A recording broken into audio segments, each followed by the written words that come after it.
buenas tardes. Sean bienvenidos a esta sesión síncrona de la materia Principios Generales de Derecho, pautada para el día de hoy. Este, Como tal, hoy vamos a hacer una pequeña recompilación de un punto muy importante, de un tema muy importante, como lo es la administración pública, eh, fundamental para el desenvolvimiento del Estado, fundamental para todo el aparataje que conforma el Estado. Pues tenemos este tema de la administración pública y hoy pues se programó a esta hora, este día, hasta ahora, a los efectos de, como parte de la multimodalidad y de la tecnoformación que ofrece el IEXIP, pues una sesión síncrona a los efectos de lograr la participación de todos los que están inscritos en la presente carrera en la universidad. Entonces, la administración pública tenemos, como ya lo dije, es de gran importancia a los efectos de llevar las riendas de un Estado. Pero ello está fundamentalmente regido por un derecho que es el derecho administrativo.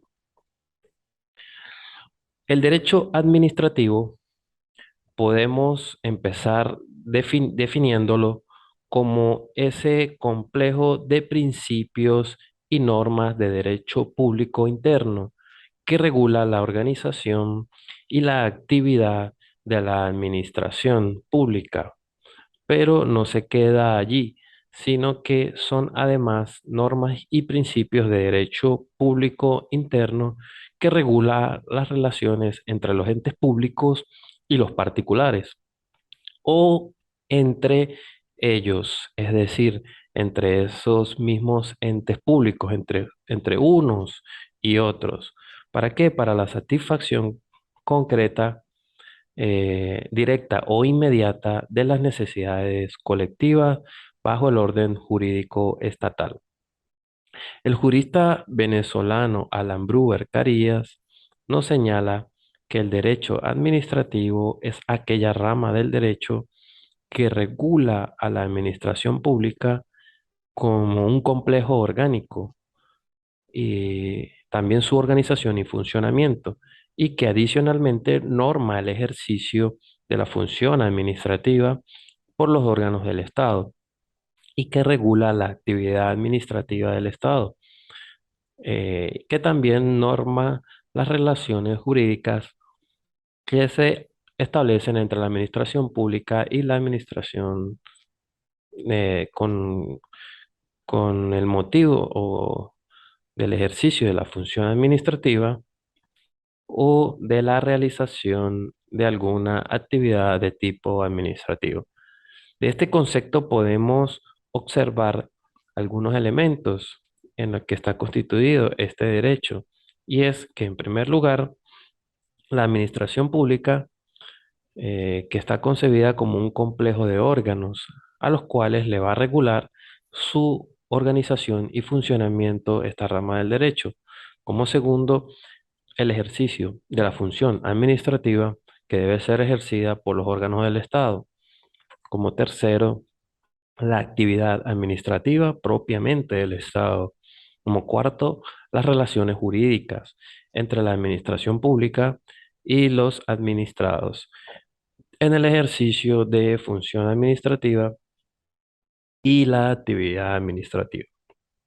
Entonces, como podemos ver, este derecho administrativo regula todo lo referente a la administración pública.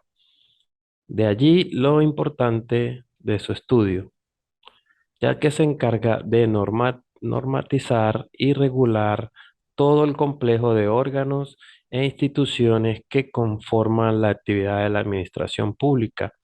De allí, pues parte la investigación, parte de esa investigación que para determinados puntos fue asignada para verificar esa parte. Más que su concepto de importancia, eh, pues hacer referencias que el decreto con rango, valor y fuerza de ley orgánica de la Administración Pública, en la cual en su artículo 3 nos establece cuáles son los objetivos de la administración pública. Y de ahí nos habla de que toca toda la organización y funcionamiento de hacer efectivos principios y valores, así como normas consagradas en la Constitución y en especial garantizar a todas las personas el goce y ejercicio de los derechos humanos. Ahora, para hacer funcionable todo este aparataje de la administración pública, todos estos organismos, pues se necesita del personal humano, del personal capaz, de un personal capacitado para cumplir ciertas funciones. Y de allí es cuando hablamos de funcionarios públicos. Claro, esto no quiere decir que sean todos los que trabajan para la administración pública funcionarios públicos, pero tendríamos que ver en estos casos para saber lo que es el concepto de funcionario público y irnos a una ley especial llamada Ley del Estatuto de la Función Pública. Esta ley, en su artículo 3, nos define al funcionario público como toda persona natural que en virtud del nombramiento expedido por la autoridad administrativa se desempeñe en el ejercicio de una función pública que es remunerada y con carácter permanente. Entonces, haciéndole un poco de referencia a lo que es estos tipos de funcionarios públicos, según la legislación venezolana, se dividen en funcionarios de carrera, funcionarios o de libre nombramiento y remoción. En el caso de los primeros, es decir, en el caso de los funcionarios de carrera, son aquellos que participan en concursos públicos para incluirse en un determinado cargo y que superado el periodo de prueba y en virtud de un nombramiento, pues prestan servicios remunerados y con carácter de permanencia. Esta es la primera forma de funcionario público que establece la ley. En el caso de los funcionarios de libre nombramiento y remoción, son aquellos nombrados y removidos libremente de sus cargos sin otras limitaciones sin las que les establezca la ley. El último punto en este tema, aunque también era parte de la investigación, pues para aclarar un poco, en la administración pública descentralizada y la administración pública centralizada y descentralizada, quiero hacerle mención nuevamente del decreto de ley orgánica de la administración pública, ya que a partir de su artículo 44, pues nos establece cuáles son los órganos de la, de, a nivel central de la administración pública nacional. Y en esto vemos que estos órganos superiores son el presidente de la República, la vicepresidencia ejecutiva, el Consejo de Ministros, los vicepresidentes sectoriales, los ministros, viceministros, los jefes de gobiernos y las autoridades regionales. Así como también hace referencia de que esos órganos superiores de consulta a nivel central de la Administración Pública Nacional son también la Procuraduría General de la República y el Consejo de Estado, el Consejo de Defensa del Estado y las juntas sectoriales junto con las juntas ministeriales.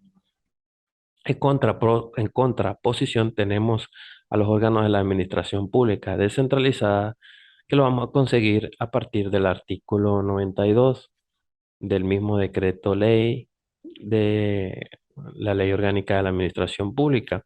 Y allí vamos a conseguir los institutos públicos autónomos, las empresas del Estado, las fundaciones del Estado y las asociaciones o sociedades civiles del Estado. Vamos a pasar ahora a hablar del tema de los actos administrativos, ya que es muy importante en la administración pública, básicamente. todo se mueve bajo un acto administrativo y siempre en cualquiera de los organismos públicos vamos a conseguir un acto administrativo. Este se entiende por acto administrativo cualquier declaración de voluntad, de juicio o de conocimiento emanada de los órganos de la administración y que tengan por objeto producir efectos de derecho generales o individuales. Además, tenemos un concepto legal establecido en la Ley Orgánica de Procedimientos Administrativos, conocida como LOPA, que en su artículo 7 define el acto administrativo como toda declaración de carácter general o particular emitida de acuerdo con las formalidades y requisitos establecidos en la ley. ¿Por quién? Por los órganos de la administración pública. A los efectos de la LOPA, solo se consideran actos administrativos las decisiones emanadas de los órganos de la administración pública. Esta definición es atacada por muchos juristas, entre ellos por Alan Bruger Carías, ya que él expresa que esa definición del contenido de la LOPA es incompleta y errada, ya que en el ordenamiento jurídico venezolano el acto administrativo no es solo el que emana de los órganos de la administración pública, sino que también es el acto sublegal que emana de los consejos legislativos, por ejemplo, en ejercicio de la función administrativa. Pues un nombramiento de secretario o de determinada comisión constituye indudablemente un acto administrativo o también el acto que emana de los órganos judiciales, por ejemplo, el nombramiento del personal administrativo del Tribunal Supremo.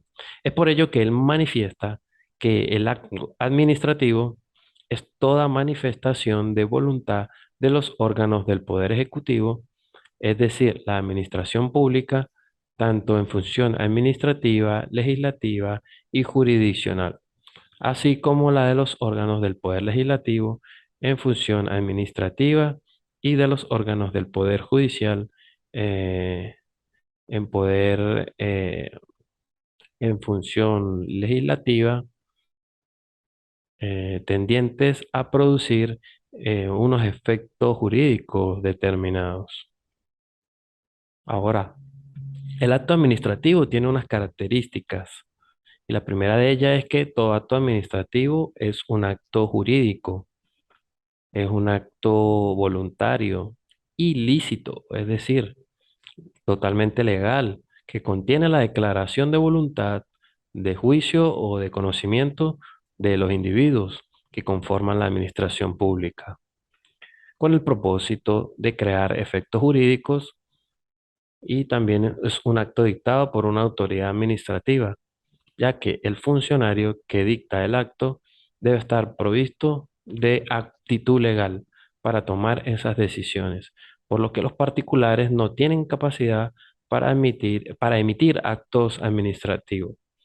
También, dentro de sus características, es que este es un acto voluntario, ya que la autoridad cuando lo dicta está investida de un poder discrecional, es decir, el ejercicio de este poder se traduce en una manifestación de voluntad, aun cuando en algunos casos esa manifestación puede ser de querer o simplemente de conocimiento o de juicio. Estos actos también son actos unilaterales, ya que consisten en declaraciones de voluntad hechas por un funcionario público o por funcionarios públicos investidos con esa autoridad. Los actos administrativos persiguen de manera directa o indirecta, mediata o inmediata, un interés público. También, al ser un acto jurídico, pues está destinado a producir efectos jurídicos, es decir, crear, modificar o extinguir situaciones jurídicas concretas. Por último, los actos administrativos pues producen efectos ya sean generales o particulares, como los veremos luego. Vamos a hablar ahora de lo que son los elementos del acto administrativo. entendiendo aquellos como los factores que concurren a la formación o integración del acto administrativo. Los elementos de este tipo de actos son los mismos que cualquier acto jurídico, es decir, en primera instancia, el sujeto, tanto en una doble naturaleza como lo es el sujeto activo y el sujeto que en este caso es el órgano de la administración pública que ejerce esa función administrativa y lo manifiesta a través de sus actuaciones por un acto administrativo. Y el sujeto pasivo, que en este caso es el destinatario o persona a quien recaen los efectos de ese acto. En segunda instancia, por la voluntad, referido a que todo acto administrativo debe estar formado por una voluntad libremente manifestada. No debe estar viciada por algún tipo de error, dolo o violencia, ya que en este caso tendría una serie de vicios que a la larga acarrearía su nulidad. En tercera instancia, el objeto del acto administrativo referido a la materia o contenido del acto, sobre lo cual incide la declaración administrativa e indica la sustancia del acto administrativo y sirve para extinguir la naturaleza de uno u otro acto. En cuarta instancia, el motivo, ya que constituye el antecedente que produce el acto administrativo. Los motivos del acto son la expresión formal de la intencionalidad con la que se dicta ese acto. Por tanto, un acto administrativo está legalmente motivado cuando existe previa y legalmente una situación legal o de hecho que esté previsto por la ley. En quinto lugar, el fin del acto administrativo, ya que todo acto administrativo debe tener un fin propio de la función administrativa, que ¿cuál es? Es el interés público. En consecuencia, la administración pública no puede perseguir sino un fin que sea de utilidad general, interés público, y no una finalidad cualquiera, sino aquella que marca o indica la ley. En sexto lugar, la forma que deben dictarse los actos administrativos, pues estos comúnmente son dictados por escrito y según la Ley Orgánica de Procedimientos Administrativos, LOPA, pues indica como tal esa posibilidad de que sean escritos y con unos requisitos que posteriormente veremos. Por último, tenemos el mérito de los actos administrativos, concebido como la exteriorización del principio de la oportunidad. Por tanto, existe entre el mérito y la oportunidad, que es ese momento en el cual debe ser emitidos los actos administrativos considerados como un solo conjunto. Adicionalmente a ello, el acto administrativo lleva unas formalidades y en referencia a ello, el artículo 18 de la LOPA nos dice que debe contener el acto administrativo. Y en primer lugar, vemos que debe llevar el nombre del ministerio o o el organismo al que pertenece. También el nombre del órgano que emite el acto, así como el lugar y la fecha donde es dictado el acto administrativo, el nombre de la persona o el órgano a quien va dirigido, la expresión de los hechos y las razones alegadas y fundamentos legales que van dentro de ese acto administrativo y si fuese el caso también de llevar una decisión, pues igualmente el nombre del funcionario suscribiente, así como el sello de la oficina y el sello del funcionario que emite el acto administrativo. Ahora, de conformidad con el artículo 14 de la LOPA, pues vemos que nos establece una jerarquía de los actos administrativos, así como una especie de pequeña pirámide con respecto a los actos administrativos. Y es que en la parte más alta conseguimos a los decretos en primera instancia. Estos son proferidos por el presidente de la República y refrendados por el ministro o por varios de ellos, dependiendo el caso. Luego conseguimos las resoluciones. que son decisiones generales o particulares establecidas por los ministros. En tercer lugar, conseguimos las órdenes. En cuarto lugar, vemos las providencias administrativas, que son esas decisiones de los órganos de la Administración Pública Nacional. Y más abajo, dentro de las de menos jerarquía, conseguimos otras decisiones como las instrucciones o circulares de conformidad con el artículo 17 de la Ley Orgánica de Procedimientos Administrativos. Vamos a pasar ahora a ver la clasificación de los actos administrativos. En primera instancia, desde el punto de vista del procedimiento. Desde este punto de vista, en el procedimiento existen actos administrativos de trámite, concebidos como aquellos actos que la administración dicta sin que medie ningún trámite previo. Luego vemos los actos principales o definitivos, concebidos como aquellos actos dictados con el objeto de poner fin a un determinado procedimiento administrativo y debe contener la voluntad definitiva del órgano competente sobre la solicitud hecha. Luego conseguimos como consecuencia de estos actos los actos de ejecución, concebidos como aquellos actos administrativos dictados para dar cumplimiento a un acto principal o definitivo. Y por último vemos los actos firmes, concebidos como aquellos actos que agotan la vía administrativa y constituyen la actuación final de la administración pública sobre un problema planteado, razón por la cual se dice que un acto firme es un acto firme en esta vía administrativa.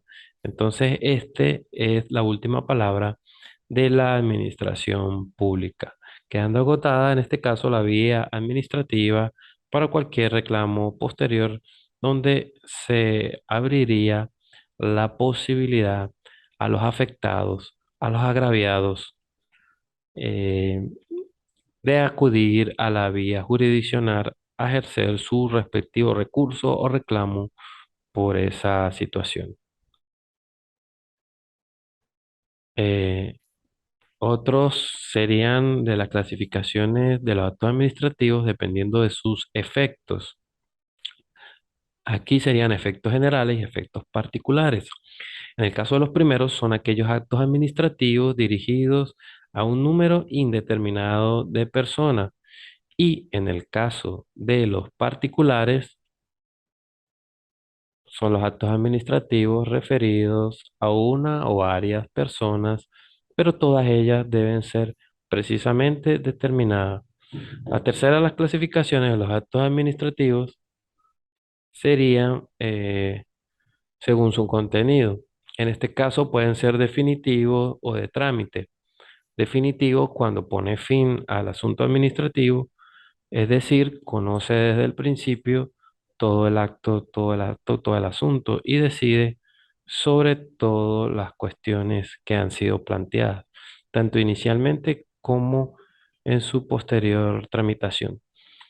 Mientras aquel acto de trámite es aquel que eh, no pone fin al asunto, sino que tiene carácter meramente preparatorio.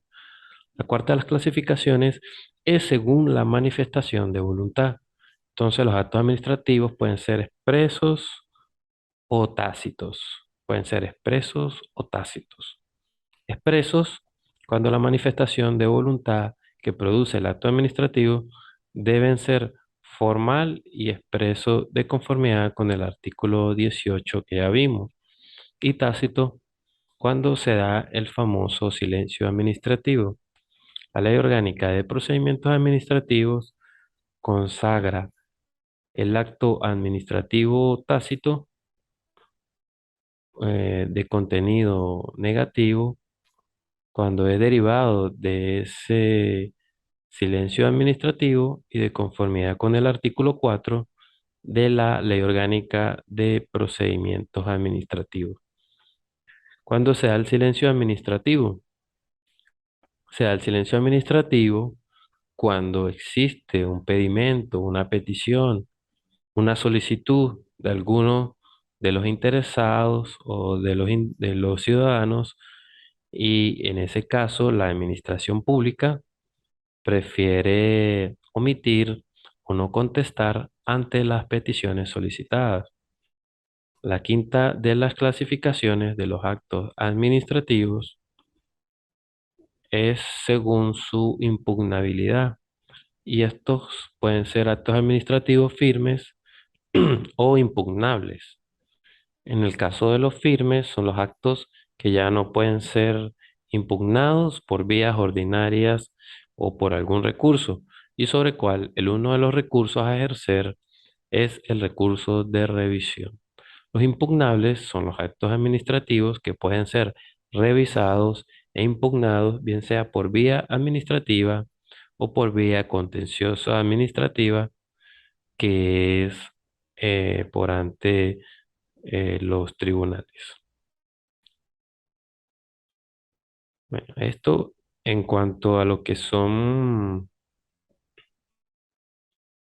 en cuanto a lo que son los actos administrativos.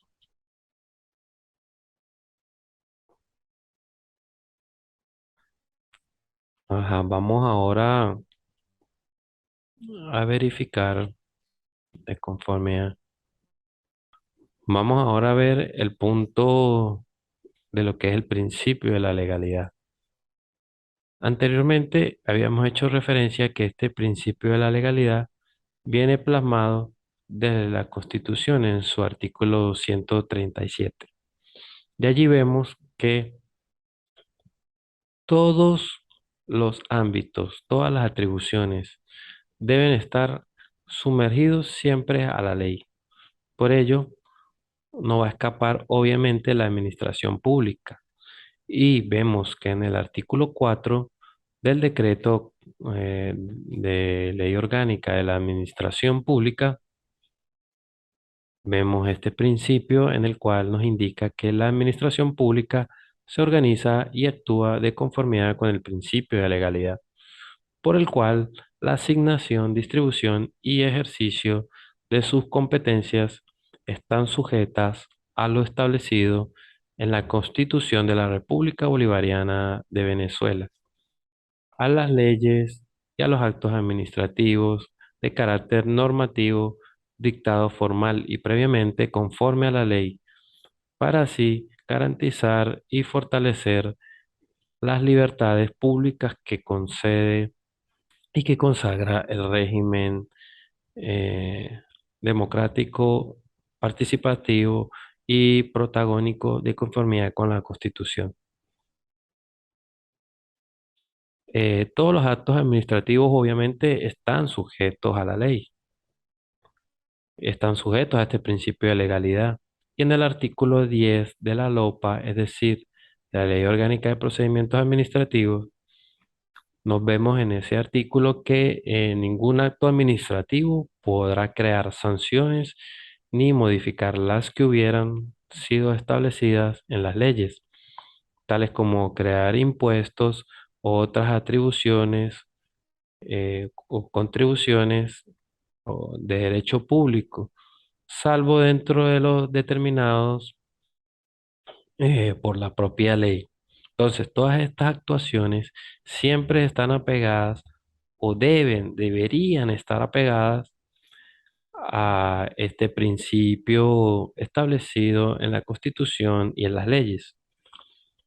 Pasando luego de hablar un poco de lo que son las nulidades de los actos administrativos, vemos que existen legalidades originadas por los vicios o irregularidades de los actos administrativos, y de conformidad con la Ley Orgánica de Procedimientos Administrativos, pues originan dos tipos de consecuencias.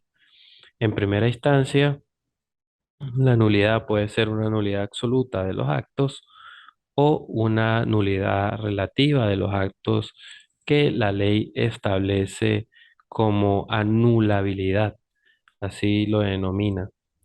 La absoluta la vemos en el artículo 19 de la LOPA, y la relativa en el artículo 20. Cuando vemos o hablamos de nulidad absoluta, es cuando hacemos referencia a las consecuencias de mayor gravedad derivada de los vicios de los actos administrativos, que estos produzcan sus efectos y hacen que ese acto sea nula. En la nulidad, en el caso de la nulidad absoluta, se hace como que nunca hubiese existido dicho acto y se califica como inexistente por sus vicios. Por ello se dice que son de orden público, es decir, eh, de pleno derecho opera su inexistencia, su anulabilidad, su nulidad, perdón, su nulidad. Entonces, ¿cuáles son los actos eh, en en el artículo 19? La ley nos dice cuáles son los actos emitidos por la administración que se consideran absolutamente nulas.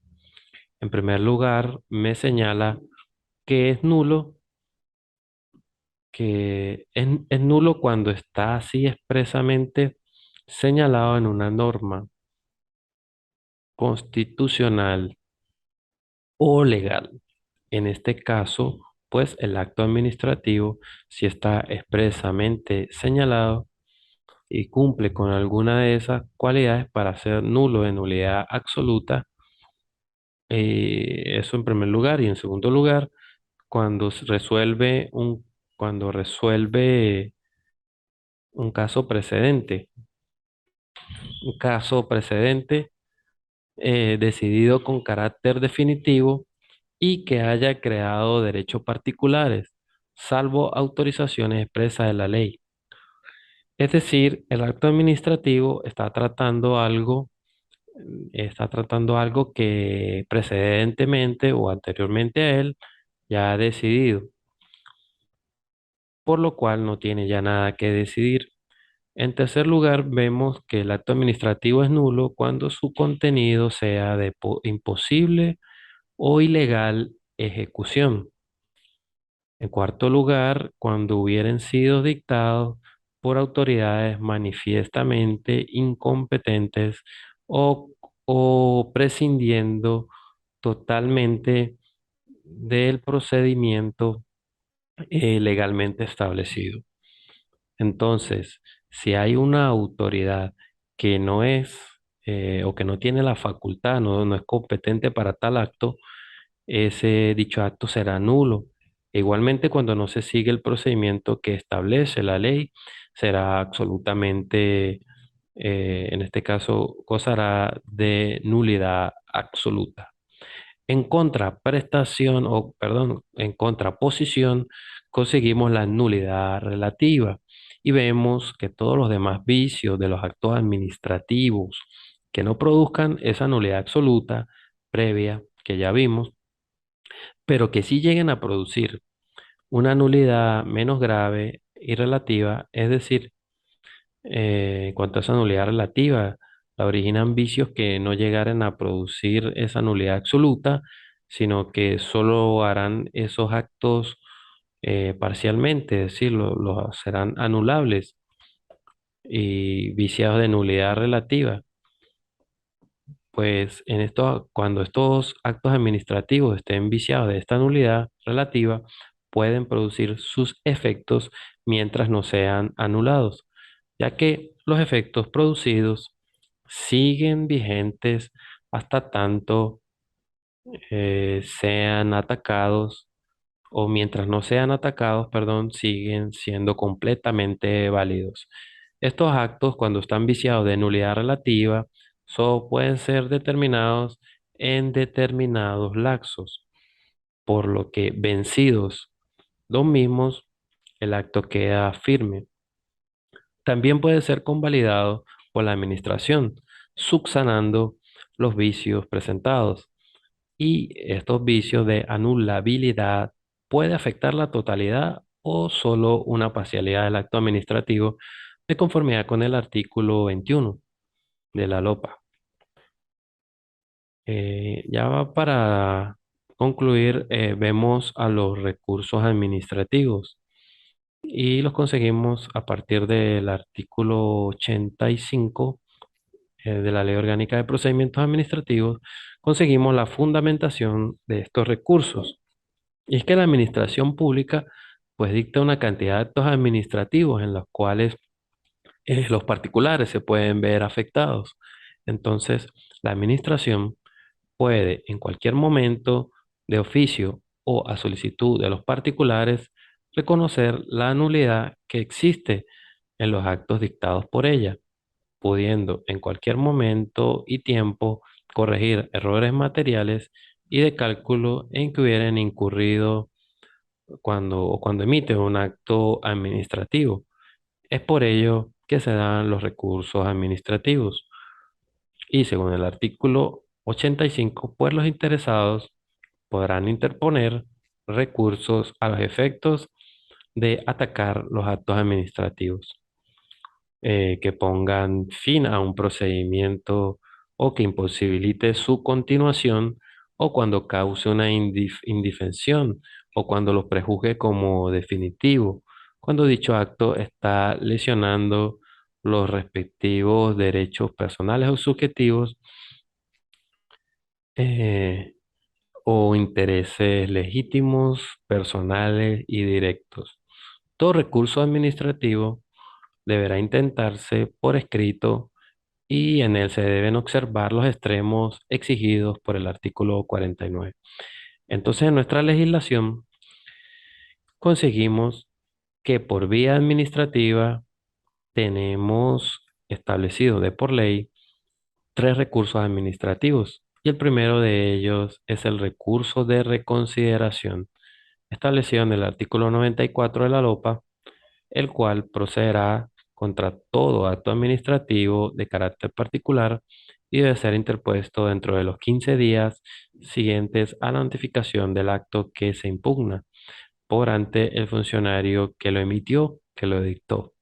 Si este acto no pone fin a la vía administrativa, el órgano ante el cual se interpone este recurso decidirá dentro de los 15 días siguientes al recibo del mismo, y contra decisión que tome este órgano no puede interponerse un nuevo recurso de reconsideración. Este recurso se intenta ante el mismo órgano que emitió el acto. Eh, a esto al efecto de que pudiera revisar un posible error o vicio que él pudiera reconocer y subsanar. Ahora, luego conseguimos el recurso jerárquico, establecido en el artículo 95 de la LOPA, y este procederá cuando el órgano inferior decida no modificar el acto de cual es autor en la forma solicitada, y en un recurso de reconsideración. Entonces, en este caso, el interesado podrá, dentro de los 15 días siguientes a la decisión que haya emitido ese órgano de inferior jerarquía, y luego de ello podrá interponer este recurso jerárquico directamente por ante el ministro. El último de los recursos establecidos en la LOPA es el de revisión. Este se ejerce contra los actos administrativos firmes y podrá intentarse ante el ministro respectivo en los siguientes casos. En primer lugar, cuando hubieran aparecido pruebas esenciales para la resolución del asunto y que no hubiesen estado disponibles para la época de la tramitación del expediente. En segundo lugar, cuando en la resolución hubiesen influido en forma decisiva documentos o testimonios declarados falsos por sentencia judicial definitivamente firme. Y en el tercer caso, cuando la resolución hubiese sido adoptada por violencia, cohecho, soborno u otra manifestación fraudulenta, y ello hubiere quedado establecido en sentencia judicial definitivamente firme. Este recurso de revisión solo procede dentro de los 3 meses siguientes a la fecha de la sentencia en el que el caso referido a los numerales 2 y 3, es decir, en los casos de documentos o testimonios declarados falsos en juicio, o en el caso de violencia o sobornos o cualquier otra actuación fraudulenta declarada por una sentencia. Eh, bueno, esto en cuanto a lo que son los recursos administrativos. Eh, por último, para estar claro, el recurso de revisión deberá ser decidido dentro de los 30 días siguientes a la fecha de su presentación. Eh, bueno, con este punto damos por cerrado la presente sesión. Eh, igualmente reafirmándoles cualquier duda, inquietud o pregunta que, que tengan que hacer por la plataforma, por los medios que ofrece el GIESID y la plataforma, a los efectos de realizar la misma y aclarar cualquier inquietud. Por el momento, por su atención, muchas gracias.